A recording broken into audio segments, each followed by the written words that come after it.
Għalek edinaw biex ma nħalluħx jahbi il-verità. Għalek edinaw biex ma nħallu l-ħadd jibża.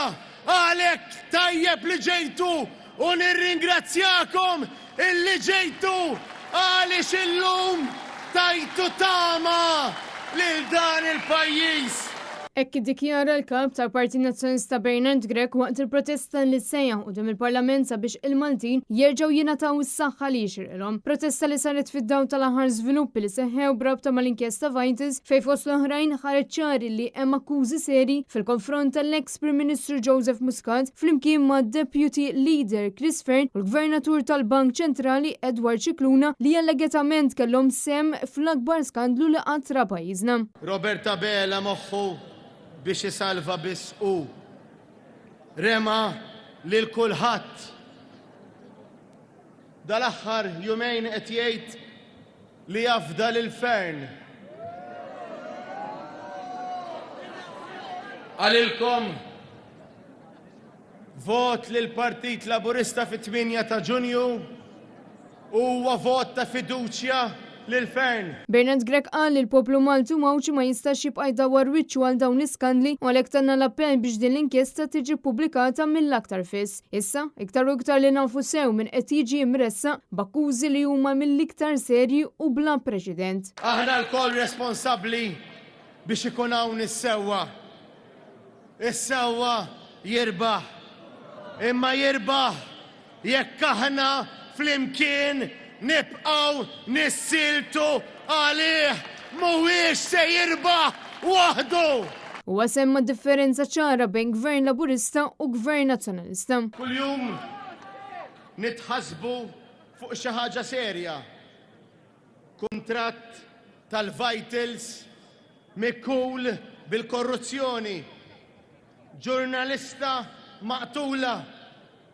Electrogas, Pilatus, korruzzjoni fil-liċenzja ta' Transport Malta, rekit ta' ċertifikati mediċi folots, PBS li ġabuh magna ta' propaganda, kummissarju immażrat,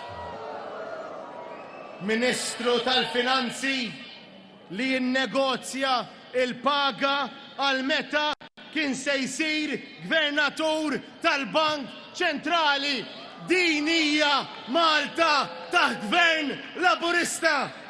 Kien għalhekk li appella biex kull individwu joħroġ jivvota f'Ġunju li ġej. Fit-8 ta' Ġunju mhux Roberta Bela ser jgħidlek x'għandek tagħmel, imma int ser tgħidlu x'għandu jagħmel hu. Indirizza din il-protesta s-Segretarju Ġenerali tal-Partit Nazzjonalista Michael Piccinino li qal li ħadd mhu se jwaqqaf lill-poplu milli jitkellem bħalma qed isir fil-Parlament u kien għalhekk li ssejħed din il-protesta. Jiena nagħmel sfida li Roberta Bela.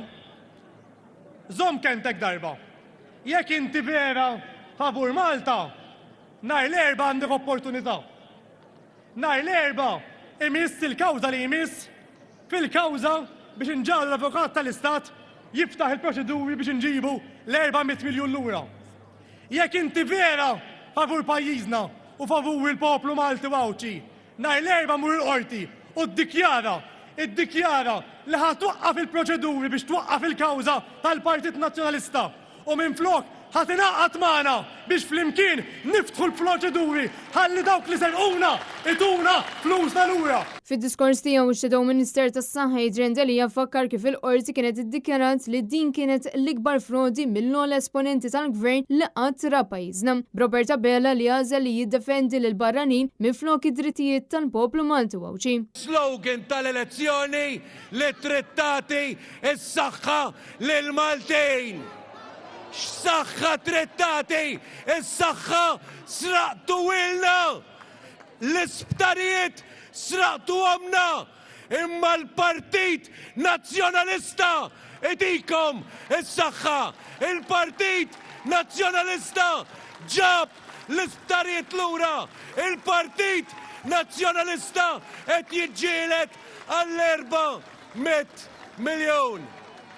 Chris Simamo, Net News.